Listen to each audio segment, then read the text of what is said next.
Welcome to another edition of the Hoop Scoop, brought to you by Red Raider Outfitter, the fans' favorite since 1975. I'm Jared Johnson. I'm joined by the Mighty Joe Yeager. Well, Mighty Joe, Grant McCasland's introduction celebration and his press conference have just been completed. We're here at the USA. What's your overall takeaway from the introduction, what McCasland said, both there and the press conference?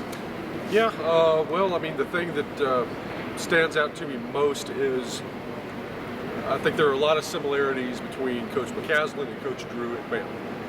Obviously, McCasland coached under Coach Drew for several years, and there is a similarity of themes there that you hear from those two coaches, a similar manner of speaking. And a lot of it has to do with sort of the, I don't know, let's say the emotional investment side of the game. And I don't know how many times he said genuine love. Yeah. That was something that he repeated again and again.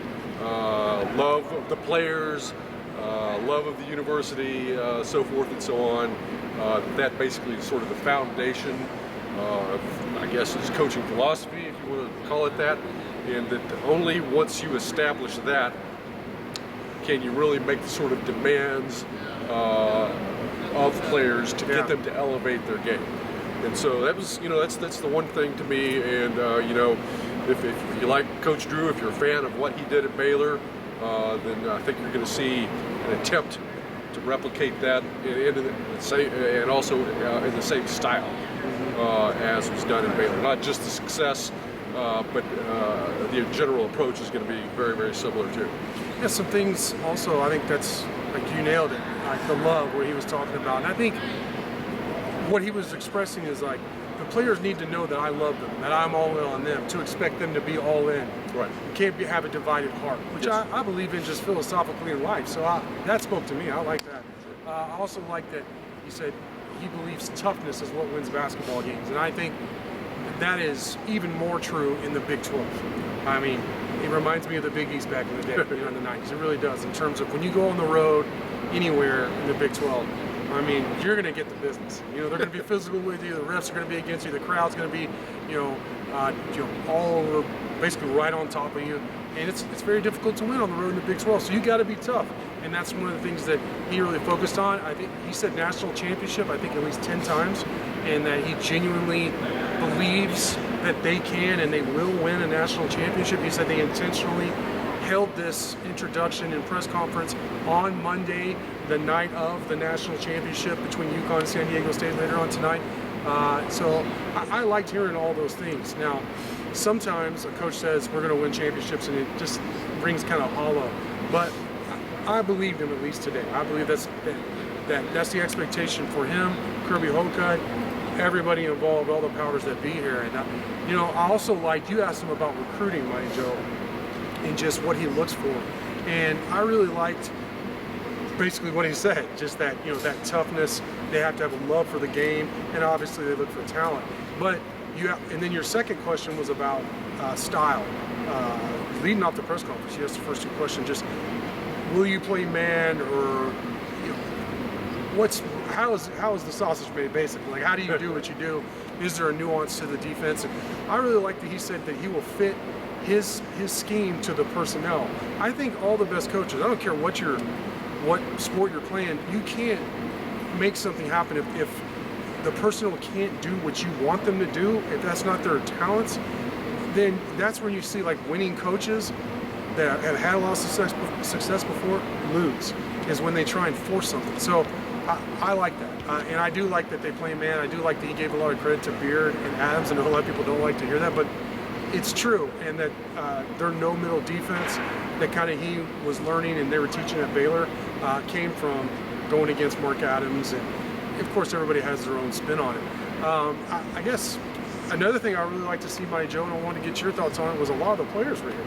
People have been asking us about the players, who's going to be here and who's not. I'm not saying they're all going to be here, but basically everybody who hasn't entered the portal other than Davion Harmon, who's expected to go play pro ball somewhere, was here.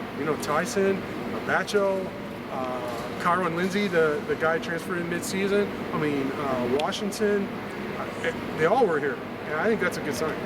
Yeah, no doubt about it. And, I don't know why, unless you were just really itching to get out, Yeah. unless you just wanted to really, really leave. I mean, you know, this is a good place to be. I mean, this is a good place to play college basketball. I mean, you said it before, toughest basketball conference in America. We're standing in this great basketball arena. Yeah. Tremendous fan support. I mean, there is a lot going for this place.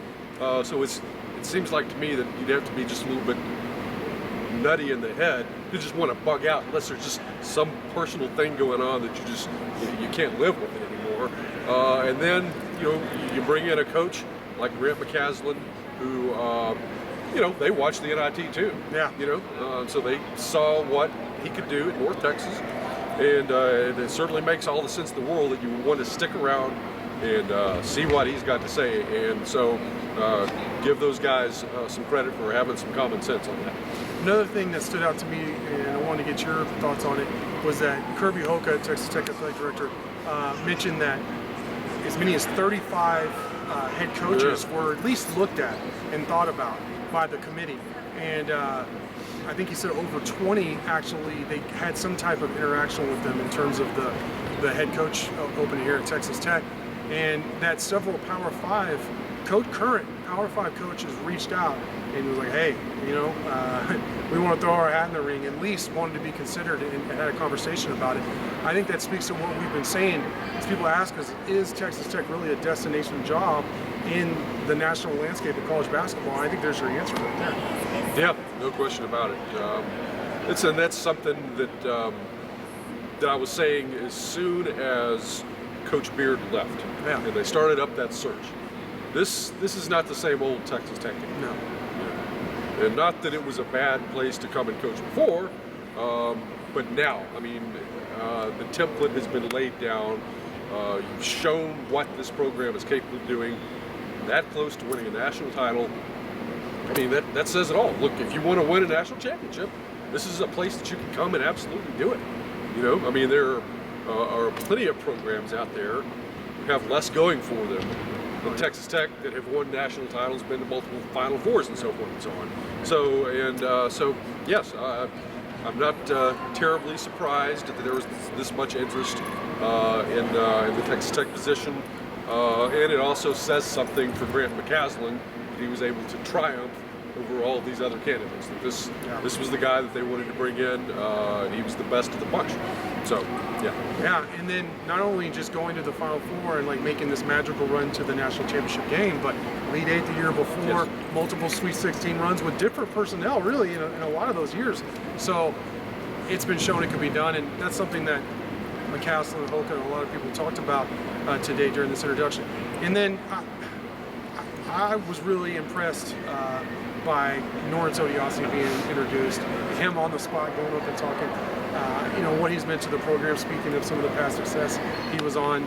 He was at least a part of that group that went to the Elite Eight that lost to eventual champ Villanova, and then of course was a captain and major figure on that national runner-up team. But what do you think about what he said, and just how cool is it to have? I know you have your affinity for Norense, what a big fan you are. But how cool is it that he's still such a big part of this program? Yeah, that's a tremendous thing. He was, as Beard himself said, he was the leader of that team that almost won the national championship. A guy with a big personality, and clearly, I mean, you talk about genuine love with Coach McCasland. He's got a genuine love for Texas Tech. There's nobody who's more all in on Texas Tech basketball than Norense Odiase. And I'm not a big social media guy, but I'm aware enough to know that he is extremely active in that regard. So he lays it all on the line. He doesn't hold anything back, and he's definitely an ambassador for the program, and somebody you want to. It's not going to be any difficulty to keep him in the fold at Texas Tech, because he's in the fold permanently. He's sort of Mr. Texas Tech basketball, I think you could say, and that can only pay dividends down the future. If you need to call on him for a favor, talk to a recruit or something like that, he can make an impression. I wonder if down the road, if he has any coaching aspirations, and maybe he'll come up through the ranks and return to Texas Tech in that capacity at some point. Right. I thought it was funny that McCasland said, because of course Norense was part of the search committee, and that he knew he had to answer to Norense. Like that's who he was most nervous about. Right. Which anybody who knows Norense, like, it's funny. I laugh. That's one of the funniest parts of the whole thing. One more bit of information that Coach McCasland gave us during the press conference was that a couple of assistant coaches will be announced. Some of the coaches on the staff will be announced here soon, and then some later on down the road. But that looks like that's going to happen. Our own Austin Massey has been doing a great job reporting on all of this, including the coaching staff and coaching candidates, assistant coaching candidates, is on Inside the Red Raiders, so check that out. But Mighty Joe, just final thoughts, anything you want to say about this event or McCasland's hire? Well, I'm just, I wish it was November. Yeah, I mean, I'm ready too. I'm really, really looking forward to it. And of course, it's going to be very, very interesting just to see the roster, how that's put together, and what this team is going to look like, and what sort of players he brings in. I'm not a massive fan of the transfer portal, but I must say that it does create some interest throughout the season, because there's always kind of an exodus of players, and you've got to refill those positions. So it's an item of ongoing interest to watch that process evolve. And so you got a new coach, a little bit of a different philosophy from the old coach. How is he going to do things differently? What level of continuity will there be? Now, he did mention that no middle defense. He took a lot of that from Mark Adams and Chris Beard, and has applied it at North Texas, and we're going to see it here. So it's not going to be a complete disruption in terms of the sort of defense that we've seen at this program. You're going to see some things that you recognize out there, and that will determine to a large extent who he recruits as well. So, but yes, it's going to be very interesting. One thing I got to disagree with you about, you said you can't wait till November. I mean, don't get me wrong, I can't wait for basketball season, but I can't wait for September. Oh, that too. I think next year might be one of the best or most exciting, at least I'm as optimistic right now going into next school year with these two teams as I've been combined at Texas Tech, with what Joey McGuire's doing with the football team, that awesome schedule, and then with Grant McCasland coming in here with the current state of this basketball program. So exciting times here in Lubbock at Texas Tech. Great stuff from you. As always, Mighty Joe. Thank you all for watching, and until next time.